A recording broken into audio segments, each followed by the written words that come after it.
Good morning, YouTube family. This is Take 5 with Nanette, and we're looking to spend a few moments examining a nugget of information that has the potential to help all of us change our perspective and learn to think for a change. Today, I want to talk about philanthropy.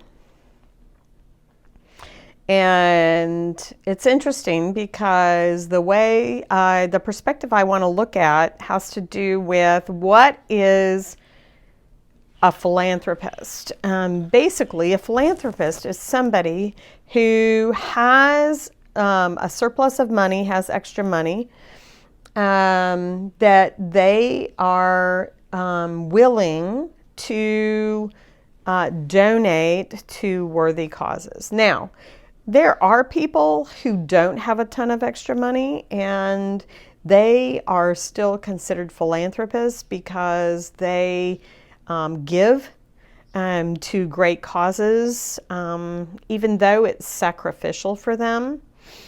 But for today's purpose, we're going to look at the overall word philanthropist and what it means.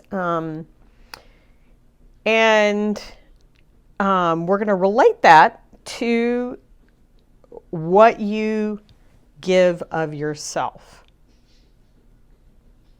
So if you don't have a lot and you give of yourself a lot, it costs you. It costs you something, it's sacrificial, and there's only so much you can do.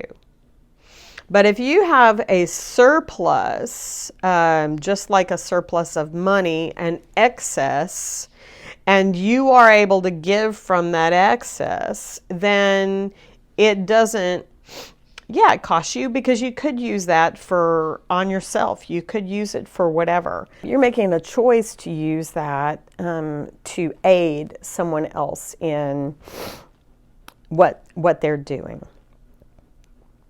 That happens in our lives too.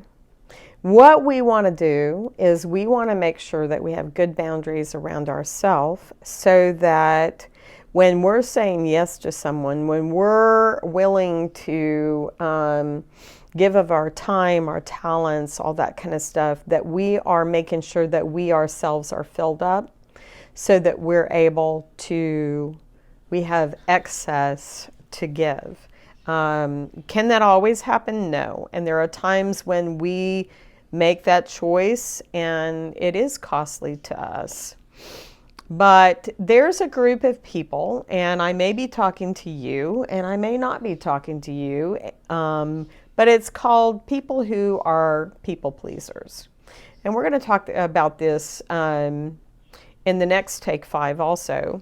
But a lot of times those people feel like and are looked at like they're people with big hearts, and they're people who want to, who care a lot about other people.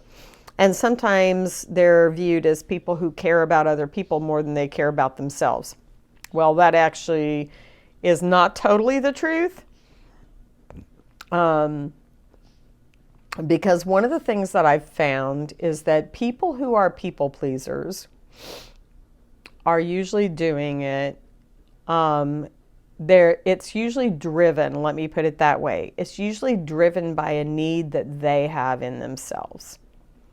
Like a need for love and connection, or a need for value and significance. And so they are saying, yes, they are doing something for someone else, and it looks great. And they really do care. But what's really driving them to do it and to not be able to say no, even though it may turn their life upside down, even though their family may sacrifice, even though it's not good for their health, even though they know they shouldn't do it. There's something else driving them. And it's really important for us to look at that. And one sure way to know that is if you are a people pleaser and you have trouble saying no to people, but then when they don't appreciate you, or then when they don't return the favor, or then when they don't reciprocate in the way that you'd like them to, you experience resentment. You need to examine your motives. So that's just something small for you to think about. And we are going to talk about that again. And I'm going to give you some questions, good questions to ask yourself on the next Take 5. So until we talk again, have a blessed day.